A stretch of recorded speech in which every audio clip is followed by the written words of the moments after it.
When the world falls into a neon eclipse, the only light that remains is the fire burning within your own soul.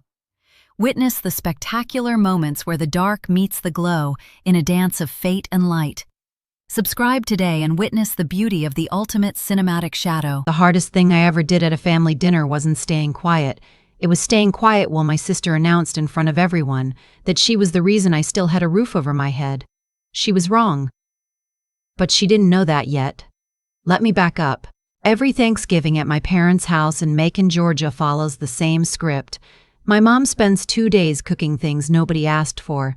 My dad sits at the head of the table and talks about property values. And my sister Vanessa, 3 years older, perpetually certain she's the smartest person in any room, finds at least one moment to remind everyone, gently, lovingly, with a smile that never quite reaches her eyes, that she's doing better than me. This year she didn't wait long. We were barely through the sweet potato casserole when my brother-in-law said something about rent prices in Atlanta, and Vanessa jumped in like she'd been waiting for the opening. "Honestly, I don't know how regular people survive in this economy," she said, cutting her turkey with the precision of someone performing for an audience. "I mean, some of us are barely keeping it together." She glanced at me. Just for a second. Just long enough. My dad nodded slowly, the way he does when he agrees with something but doesn't want to fully commit to it. My mom looked at her plate. I kept eating. "Tessa's been going through a tough stretch," Vanessa continued, "because apparently the glance wasn't enough. I actually sent her some money last month, just to help out." She said it the way you'd say I held the door open for a stranger. Small virtue, barely worth mentioning. "She's figuring things out, we're supportive." My fork stopped halfway to my mouth. "She sent me $200 in August because I mentioned my car registration was due, and she offered. I said I was fine. She Venmo'd me anyway with the note, 'Don't be proud, we're family.' I sent it back 2 days later. She told me to keep it. I kept it because arguing felt exhausting and I had 17 other things to deal with. Now that $200 was sitting at the Thanksgiving table like it was a down payment on a house. "I'm doing fine," I said. My voice came out quieter than I meant it to. "Of course you are," Vanessa said, with exactly the kind of warmth that means the opposite. "You're resilient. You always land on your feet eventually." Eventually, like I was a cat that kept falling off things. My phone buzzed in my pocket. I ignored it. "You know," my dad said, leaning back, "your sister's got a good head for this kind of thing. Always has. You two just have different approaches." Different approaches? I've been hearing some version of that for 15 years. Vanessa is the one with the plan. Tessa is the one who'll figure it out eventually. Vanessa graduated first in her class. Tessa changed majors twice. Vanessa married well. Tessa is still, apparently, figuring things out. My phone buzzed again, and again. "You can get that," my mom said, nodding at my pocket. "It's fine." I pulled it out just to silence it. The screen showed 3 texts from a number I recognized immediately, my business partner Roz. The first said, "Client just confirmed the spring contract. Full scope. Call me when you can, this is big." The second, "Tessa. Seriously. Call me." The third was just a dollar amount followed by 3 exclamation points. I read it twice. Then I set the phone face down on the table. "Everything okay?" my mom asked. "Work stuff," I said. "Nothing urgent." Vanessa smiled. "See? Always keeping busy. That's the Tessa spirit." I looked at her across the table, at the way she tilted her head slightly when she was being generous, and my dad nodding along, and my mom who loved us both but had a very specific idea of which one of us needed more looking after. I thought about the other thing in my phone, not Roz's texts. The other thing, the automatic payment confirmation that had landed in my email at 6 a.m. that morning before I'd even gotten out of bed to drive here. The one I'd been getting every month for 2 years and 8 months, quietly without fail. The one that kept my parents from losing this house. My phone buzzed one more time. This time it wasn't Roz. It was an alert from my bank. I need to tell you how it started because it didn't start with some grand decision. It started with a water bill. I was home for Christmas 2.5 years ago, sleeping in my old bedroom with the window that doesn't quite close all the way, when I heard my parents arguing in the kitchen at midnight. Not a real argument. They don't really argue. More like the tight, careful kind of disagreement where both people are trying not to say what they actually mean. I caught words in pieces: past due, extension, don't tell the girls.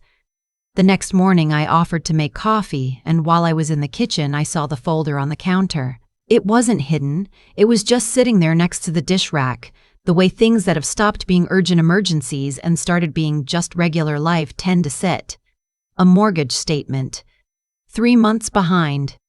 I took a picture of it before anyone came downstairs. When I got back to Savannah, I did the math. I looked up what mortgage servicers do when payments lapse, how long the process takes, what options my parents would realistically have. My dad was 61 and had been with the same logistics company for 22 years. My mom did bookkeeping part-time for 2 dentist offices. They weren't irresponsible people. There were people who'd hit a stretch of bad timing, a medical bill here, a car repair there, interest compounding quietly while they tried to keep up, and had gotten behind in the specific way that's almost impossible to get unbehind from once it starts. I called my mom and said casually that I was thinking of setting up automatic transfers to help with a few household things. She said that wasn't necessary. I said it would make me feel better. She said I shouldn't worry about them. I said I knew, but I wanted to. She said okay. She didn't ask me to specify what I meant by a few household things. I didn't specify. The first payment went out in March. I set it up through a bill pay service so it would just happen. Every month. Quietly. My name was on the account as an authorized payer, a thing I'd arranged during a visit when my dad asked me to help him sort out some paperwork, which I did, and then I sorted out a few other things while I was at it. I told Roz. Nobody else. The thing people don't understand about keeping a secret like that is it's not actually that hard. You just have to be comfortable with people assuming things about you that aren't true. I'd had practice with that. My company, the one I hadn't told my family about, not really, was called Thorn and Bay Creative. Roz and I had started it about 3 years before the Thanksgiving I'm describing. We did brand strategy and visual identity for mid-size companies, the ones that had outgrown their founder's cousin who knew Photoshop but couldn't afford a big agency. We'd built it from 2 clients in Roz's apartment to 14 ongoing retainers and a wait list. My family knew I did design stuff. My dad had once described it to his coworker as, "She makes logos." Vanessa had, at a previous Thanksgiving, explained to my brother-in-law that I was basically freelance with a particular emphasis on basically that suggested impermanence. My mom occasionally forwarded me job listings from the local paper in Macon, the way she'd been doing since I was 24, because she worried. Last year, Thorn and Bay cleared just under $800,000 in revenue. I hadn't told them. There wasn't a moment that felt right. And then there was too much time that had passed without telling them, and then it started to feel like a thing I was keeping on purpose, which, eventually, I was. The bank alert on my phone that Thanksgiving was a routine confirmation. Monthly payment processed. Nothing unusual. I'd gotten hundreds of them. But my mom saw my face when I read it. "Tessa, what's wrong?" "Nothing," I said. "Sorry, it's a bank notification." "Which bank?" Vanessa asked. She wasn't looking at me with suspicion exactly, more like she was cataloging information the way she always did, building some internal spreadsheet about my life that I'd never asked her to maintain. "Mine," I said. "Are you overdrawn?" she asked. And she said it gently, which somehow made it worse. "No." "Because if you need, I don't need anything, Vanessa." The table went a little quiet. My dad cleared his throat. "We're just trying to help," my mom said softly. I set my phone on the table. I looked at my family, my dad with his carefully neutral expression, my mom with her hands wrapped around her sweet tea, Vanessa with that slight tilt of her head, my brother-in-law suddenly very interested in his dinner roll. I thought about 32 months of automatic payments. I thought about the afternoon I'd spent on hold with the mortgage servicer to confirm everything was current. I thought about the way my sister had just told this table that she'd basically rescued me with $200 she'd sent on impulse and I'd initially rejected. I thought about Roz's text and the dollar amount with 3 exclamation points. I picked my phone back up. I opened my email and found the payment confirmation from that morning. I looked at the amount. Then I put the phone down in the center of the table, screen facing up, and I said, "That's the mortgage payment." Nobody said anything. My dad leaned forward. He read the screen. His expression didn't change, but his jaw did something. A small tightening, like he was recalibrating. "That's from your account?" he asked. "Every month," I said. "For 2.5 years. The silence had a different quality now. "I don't understand," my mom said. She wasn't looking at the phone anymore. She was looking at me. Your father has been paying." "Dad's been paying part of it," I said. "I've been covering the rest. The full balance was past due when I set it up. I paid off the arrears and I've been covering the monthly since." Vanessa made a sound. Not quite a word. More like the sound of a mental spreadsheet encountering a figure that doesn't reconcile. "How?" she said finally. "Do you have that kind of money?" And that was the question, wasn't it? I told them about Thorn Bay. I told them about Thorn Bay. I told them about Roz, about the clients, about the retainers. I told them about the revenue in a way that was factual and not dramatic, because the number was dramatic enough on its own. My mom cried a little. My dad asked 3 very specific questions about how business taxes work for an LLC, which I thought was maybe his way of trying to participate in a reality he was still catching up to. Vanessa didn't say much. She picked up her fork and put it down. She rearranged her silverware. She looked at the window. "Why didn't you tell us?" my mom asked. It was the question I'd been preparing for, in the way you prepare for things you know are coming, but don't know how to answer cleanly. "I tried," I said. "I told you I was doing well. I told you the business was growing. You'd say that's great, honey, and then ask if I was seeing anyone or remind me that Vanessa's company offered good benefits for spouses. I said it without heat. It was just true. After a while, I stopped trying to explain it and just let you think what you thought. We were worried about you," my mom said. "I know, but there's a difference between being worried about someone and actually listening to them." More quiet. The kind of quiet that has weight. My dad was still looking at the phone on the table. Then he looked at me in a way I don't have a clean word for. Something between shame and a very slow recognition. "You should have said something," he said. "About the mortgage. You shouldn't have had to." "I didn't have to," I said. "I chose to. There's a difference there too." I left before dessert. Not dramatically, I said I had a long drive and I'd call tomorrow, and I meant it. I hugged my mom, who held on an extra second. I shook my dad's hand, which is what we do in my family, and he held my hand in both of his for a moment before letting go. Vanessa followed me to the door. I thought she was going to apologize. I think she thought she was going to apologize too, but what came out instead was, "I just don't understand why you'd hide something like that. It feels like you were trying to make us look bad." I pulled on my coat. "I wasn't trying to do anything, Vanessa. I was just living my life." "But you let us think, you assumed," I said. "I didn't correct you. Those aren't the same thing." She looked at me for a long moment. I could see her trying to find the version of this story where she was still the one who had it figured out. I recognized the look because I'd spent years on the other side of it, watching her find that version and settle into it and make it comfortable. "I sent you that money," she said finally, a little quietly. "In August. I know. I kept it. Thank you." I opened the front door. The air outside was cold and smelled like wood smoke from somewhere down the street. "I'll send you a check for $200 when I get home." I drove back to Savannah with the heat on and Roz's contact pulled up on my car's display. I called her at the Georgia state line. "Tell me about the contract," I said. She told me. It was a regional hospital network, a full rebrand, 12-month scope. The kind of project we'd been positioning for 2 years. The kind of project that, when I was 23 and changing my major for the second time and my sister was explaining to our parents that I needed to find something more stable, I couldn't have imagined being the person who got it. "You okay?" Roz asked when she was done. "Yeah," I said. "Weird Thanksgiving. How weird. Family found out about the mortgage thing." A pause. "How'd that go?" I watched the headlights cut through the dark on I-16. "About how I expected." "And the company?" "That too. How'd they take that part?" I thought about my dad and his 3 questions about LLC taxes. I thought about my mom crying. I thought about Vanessa at the door trying to find her footing in a story that had shifted under her. "They're catching up," I said. The week after Thanksgiving, I got 3 calls from my mom and 2 from my dad. My mom wanted to know more about the clients, about what brand strategy actually meant, about whether I needed any help with anything. She kept circling back to that last one, the way she does when she's trying to relearn a habit.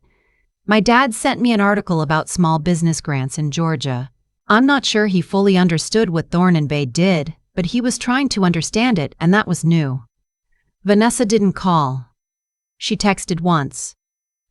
4 days after Thanksgiving, I've been thinking. I wasn't fair to you at dinner. I'm sorry. Short and direct, which is more her style than a phone call would have been. I texted back, thank you. I know it was a lot. We left it there for a while, which felt right. The mortgage payments kept going out every month. I thought about stopping them. There was a version of this where I said, now that everything's in the open, you handle it, figure it out. But the truth was I didn't set them up to hold something over my family. I set them up because the alternative was watching them lose a house over a gap I could fill. That hadn't changed. So the payments kept going. What changed was that I stopped hiding the rest. I started answering my parents' questions about the business honestly, in detail, without softening the numbers to make them more comfortable. I told my mom about the hospital network contract when it was signed. I told my dad when we hired our 3rd full-time employee. He asked what her job title was, and when I told him she was our account director, he went quiet for a second and then said, "That's real, Tessa. That's a real company." Like he was saying it out loud to confirm it was true. I told him it was. The thing I've been sitting with since that Thanksgiving is that I don't think my family was cruel. I think they made an assumption when I was young and kept updating it with new information that fit the assumption and ignoring information that didn't. That's a human thing, not a villainous one. It still cost me something. Years of being the one they worried about, the one who was figuring it out, the one who got the $200 Venmo and the job listings from the Macon paper. That wasn't nothing. But I also kept the secret. Not just about the mortgage, about the business, about what I'd built. Part of that was protection, not wanting to hand them something they'd minimize. Part of it was something older and harder to name, a habit from growing up always being the one who needed to be explained, who needed context, who needed them to understand before they'd believe. At some point I just stopped trying to make them understand and built the thing anyway. The built thing was real. The understanding could come later or not at all, and the thing would still be real. It's almost March now. Roz and I have been in the new office, actual office with our name on the door, for 6 weeks. The hospital network project is in full swing. We brought on a 4th employee last month, and I have a meeting next week about a potential partnership that, if it comes through, would change the shape of everything again. My mom called last Sunday to ask how the project was going. Not how I was doing, not whether I needed anything, how the project was going.